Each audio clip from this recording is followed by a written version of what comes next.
I'm Heather, 32 years old, and 3 weeks ago, at my father's retirement party, he did something that made me decide to erase myself from this family, permanently. Picture this: a glittering country club ballroom, 200 guests in designer suits and cocktail dresses, champagne flowing like water. My father stood on stage, microphone in hand, introducing his family one by one. When he got to me, he smiled that smile I'd seen 1,000 times, the one that looked warm to everyone else but cut like glass. "And this is my daughter Heather," he said. "No degree, no future, just freeloads off the family." 200 people laughed. I didn't flinch. I didn't cry. I just smiled, raised my champagne glass and said, "Cheers. This is the last time any of you will see me." Then I walked out. The room went completely silent. What happened next? That's what I'm here to tell you.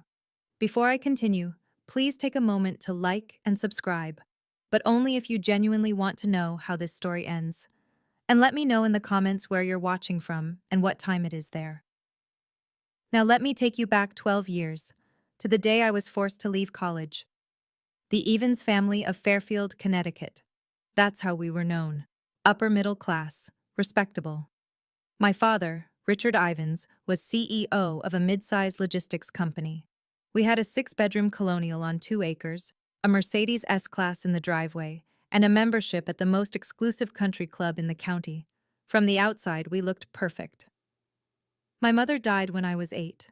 Cancer, quick and brutal. I barely remember her face without looking at photographs, but I remember her hands, soft, always reaching for mine. 2 years later, my father remarried. Linda. She came with a son from her previous marriage, Marcus, 3 years older than me. Within months, they weren't just part of our family. They were the family. I became furniture. Not in any dramatic way, you understand. No Cinderella-style abuse. Just invisibility. Marcus got the praise for his grades. Mine were ignored. Marcus got the new car at 16. I got his hand-me-down.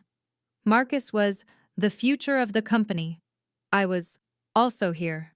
My father never hit me, never screamed at me. He just looked through me, like I was a window he was trying to see past.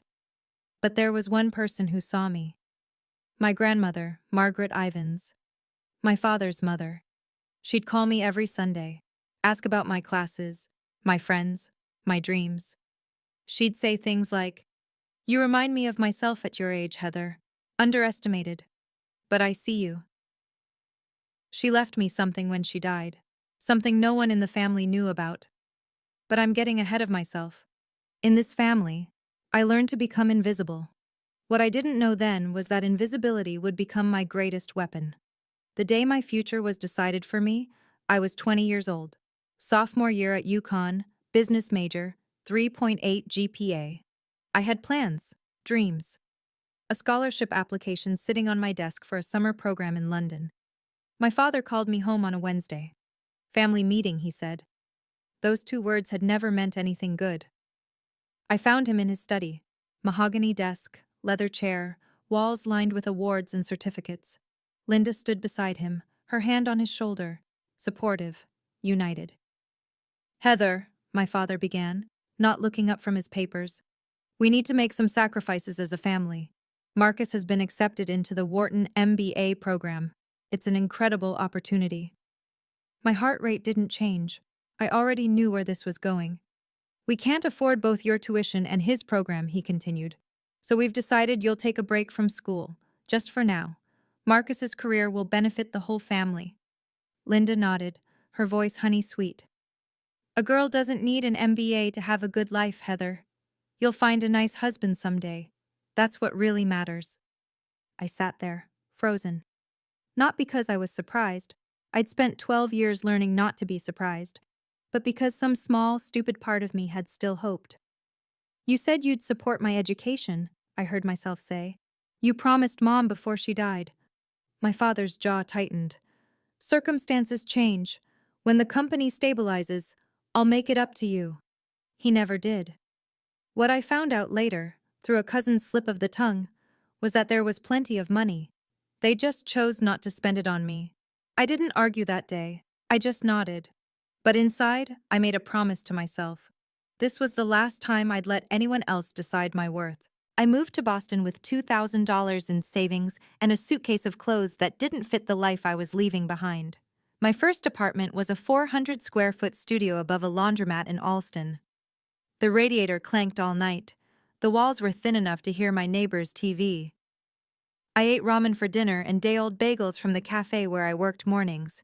But here's the thing about rock bottom: you can't fall any further. I got a job as an administrative assistant at a small logistics company. Entry level, minimum wage plus benefits. The owner, a gruff man named Walter Barnes, saw something in me that my family never had. "You've got a brain, Heather," he told me one day. "Use it." So I did. I stayed late. I learned every system, every process. I took free online courses at night: supply chain management, operations, business fundamentals. MIT Open Course. Where became my college. I didn't call home, didn't ask for a single dollar. When my father's secretary sent me a birthday card with a $50 check from the family, I tore it up and threw it away. 4 years after I left Connecticut, I had saved enough to start my own consulting firm. Meridian Consulting, LLC. Just me, a laptop, and a rented desk in a co-working space. I kept my name off everything public. No LinkedIn profile, no press releases. All business went through the company name and my lawyer. Why the secrecy? Because I knew my family. If they found out I was succeeding, they'd find a way to take credit or tear it down. Some people build empires to prove their worth. I built mine in silence because silence was the only language my family had ever taught me. Grandmother Margaret died 2 years ago, when I was 30. I flew to Connecticut for the funeral, sat in the back pew, watched my father deliver a eulogy about a remarkable woman who dedicated her life to family. The irony was so thick I could taste it. At the reception, I kept to myself. No one seemed to notice I was there, which was exactly how I wanted it. But 3 days later, I got a call from a lawyer I'd never heard of. Eleanor Smith, from a Boston firm specializing in estate planning. "Ms. Ivins, I represent your grandmother's separate estate. She established a trust fund in your name 8 years ago, with explicit instructions that no other family member be informed of its existence." I nearly dropped my phone. The trust contained $800,000. "She left a letter for you as well," Eleanor continued. "Would you like me to read it?" I said yes, though my voice didn't sound like my own. "My dearest Heather," Eleanor read, "I know what they did to you. I know about the tuition, the promises, all of it. I argued with your father until I had no words left. He wouldn't listen. He never does. This money is yours. No strings, no conditions. Use it to build the life you deserve, the life they tried to take from you. Remember what I always told you. Don't let anyone say you're not worthy. When they finally see your worth, it will be too late for them. I believe in you. I always have. All my love, Grandma Margaret." I used part of that money to expand Meridian Consulting. The rest I kept as insurance, for a day I hoped would never come, but always knew might. That day came 3 weeks ago. Let me tell you about Meridian Consulting today. 15 employees, $4 million in annual revenue, offices in Back Bay, Boston, the kind of address that makes people take you seriously before you even open your mouth. I wear Cartier now, not because I need to impress anyone, but because I earned every piece myself. We specialize in logistics optimization, helping companies streamline their supply chains, reduce costs, improve efficiency. It's not glamorous work, but it's profitable, and I'm good at it. Here's the part that would make you laugh if it weren't so painfully ironic. One of our biggest clients is Ivan's Logistics, my father's company. They signed a 5-year service contract with us 3 years ago. We handle their route optimization, warehouse management consulting, and carrier negotiations. The contract is worth about 40% of their annual revenue in operational savings. My father has no idea. All communications go through my team. All contracts are signed by my CFO, Daniel Reeves. The few times Richard Ivins has praised Meridian Consulting at industry events, he's been praising his own daughter's work. The daughter he told everyone was worthless. 3 weeks ago, I received a formal invitation to his retirement party. Gold embossed lettering. "Richard Ivins requests the pleasure of your company." I almost threw it away. Almost. But then I thought about Grandma Margaret. about 12 years of silence, about every promise broken and every door closed in my face. I RSVP'd yes, not because I wanted reconciliation, not because I hoped things had changed. I went because I knew, with absolute certainty, that my father would do something unforgivable. And when he did, I wanted to be there to say goodbye on my own terms. I just didn't know how right I would be. The Fairfield Country Club hasn't changed in 30 years. Same Swarovski chandeliers, same pretentious valet service, same crowd of old money and new ambition pretending they belong together. I wore a black Valentino dress, simple, elegant, expensive. My grandmother's pearl earrings, Cartier watch, Hermes Birkin bag. Everything I owned, I'd bought myself. That mattered to me more than the labels. Linda intercepted me at the entrance. She'd aged, but her smile hadn't. Still that perfect mask of warmth that hid something colder underneath. Her dress was Chanel, her diamonds were large, and her eyes did a quick inventory of my outfit before she spoke. "Heather, you came." Her tone suggested this was a pleasant surprise and a minor inconvenience. "Your father wasn't sure you'd have something appropriate to wear." I smiled. How thoughtful of him to worry. Inside, 200 guests mingled beneath crystal light. The who's who of Connecticut business, bankers, lawyers, executives, politicians. I recognized some faces from my father's old dinner parties. None of them recognized me. Marcus swept past with a model thin blonde on his arm, not even glancing my direction. He was telling someone about his vision for the company's future. Classic Marcus. All confidence, no substance. I found my seat assignment. Table 14. The far corner near the service entrance with friends of the family I'd never met. Not the family table, not even close. I wasn't surprised, but I noted it. A waiter offered champagne, Dom Perignon, nothing but the best for Richard Ivans's big night. I took a glass. Across the room, I caught my father's eye. He nodded once, a dismissal disguised as acknowledgement, then turned back to his real guests. The evening was just beginning, and I had a front row seat to my own family's contempt. I've learned, over the years, that the best information comes from staying quiet and keeping your ears open. From my corner table, I watched and listened. The acoustics in that ballroom carried conversations better than people realized. My father was holding court near the bar, surrounded by business associates. I heard him mention operational restructuring and strategic partnerships, standard executive speak.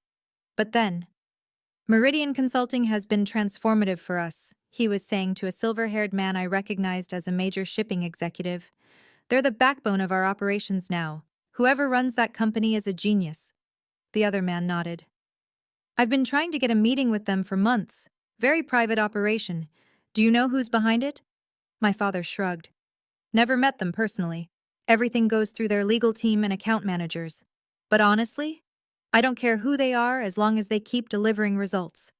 I took a sip of champagne to hide my smile. My phone buzzed. A text from Daniel, my CFO. "Contract renewal docs from Ivan's Logistics arrived today. They want another 5 years. Waiting on your decision." I typed back, "I'll have an answer by end of week." What my father didn't know, what nobody in that room knew, was that Meridian's contract with Ivan's Logistics was coming up for renewal. If we walked away, they'd lose 40% of their operational efficiency overnight.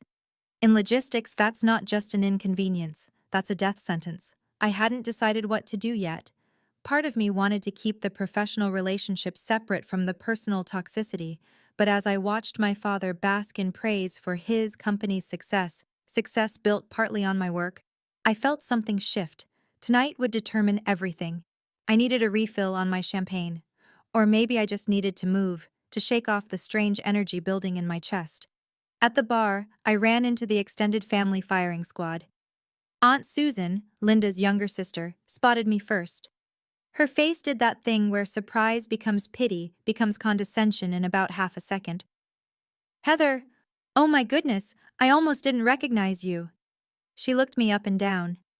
"You look, well, still up in Boston, doing whatever it is you do?" "Consulting," I said. "Supply chain management." "Oh, how nice." The way she said it made it sound like I'd told her I collected bottle caps. Are you seeing anyone? Your father mentioned you're still single. 32, right? Time flies. Before I could respond, Uncle David joined in. Richard was just telling me you're still figuring things out. Nothing wrong with being a late bloomer, I suppose. Not everyone is meant for traditional success. I realized, with cold clarity, what had happened. My father had briefed them, given them talking points about the family disappointment, set the narrative before I even arrived. Richard said you had some emotional difficulties after leaving school, Aunt Susan continued, lowering her voice conspiratorially. Mental health issues. So brave of you to come tonight despite everything. I felt my grip tighten on my champagne glass. Not from hurt. I was long past that. From the sheer audacity. I appreciate the concern, I said, keeping my voice steady. But I'm doing very well, actually. Better than I've ever been. They exchanged glances. The kind that says, poor thing doesn't even know how far she's fallen. I excused myself before I said something I'd regret, but a plan was forming in my mind. Cold, clear, inevitable. Marcus found me on the terrace, looking out at the golf course. The September air was cool, and the stars were just starting to appear. Well, well, his voice came from behind me, heavy with contempt. The prodigal daughter. I didn't turn around. Marcus? He stepped beside me, close enough that I could smell his cologne. Tom Ford, probably a gift from our father. Dad's about to give his speech. Wanted to make sure you weren't planning any dramatic scenes. Why would I do that? Because you've always been jealous. He said it like it was established fact. The way you stormed off after the tuition decision. The way you disappeared to Boston like some wounded animal. You've never gotten over it. Now I turned. Looked at my stepbrother in his $5,000 suit, his Rolex, his perfectly styled hair. Is that what you tell yourself? His eyes hardened. I heard you started some kind of company up there, playing businesswoman. He laughed, short and cruel. How long until it fails? 6 months? A year? Then you'll come crawling back, begging Dad for help. I won't. You will. You always do. You're weak, Heather. You always have been. I could have told him then. About Meridian, about the contract, about how his precious company's success was built on the work of the sister he dismissed. But I didn't. Because some revelations need the right stage. You know what, Marcus? You can believe whatever makes you feel better. I started to walk past him. But I promise you this. After tonight, you're going to wish you'd treated me differently. His laugh followed me inside. Dismissive, arrogant. He had no idea what was coming. None of them did. The ballroom lights dimmed. A spotlight hit the stage. My father climbed the steps to thunderous applause, the conquering hero of Connecticut logistics, taking his final bow. Thank you, he said, his voice carrying that practiced warmth he'd perfected over decades. 40 years in this business. It's been one hell of a ride. Laughter. More applause. He began his speech, thanking partners, employees, mentors, thanking God, thanking luck, taking credit for everything. Then came the family segment. I couldn't have done any of this without my incredible wife, Linda. He gestured to her table. 30 years of putting up with my late nights and business trips. You're a saint. More applause. Linda dabbed at her eyes, perfectly on cue. And my son Marcus, who will be taking over as CEO come January. Richard beamed with pride. The future of Ivan's logistics. I couldn't be prouder. Standing ovation. Marcus rose, waved, the picture of corporate royalty. Then my father's eyes found me, and something shifted in his expression. Something mean. And of course, my daughter, Heather. The spotlight swung to my table. I felt 200 pairs of eyes turned toward me. No degree, no real career, just freeloads off the family. He paused for comedic effect. But hey, at least she showed up tonight. Maybe someday she'll find a rich husband to take care of her. The room erupted in laughter, real laughter, the kind that comes from people who think they're in on a joke, not realizing they're watching cruelty dressed up as comedy. I sat perfectly still, didn't flinch, didn't cry, didn't look away. I just waited for the laughter to fade, and then I stood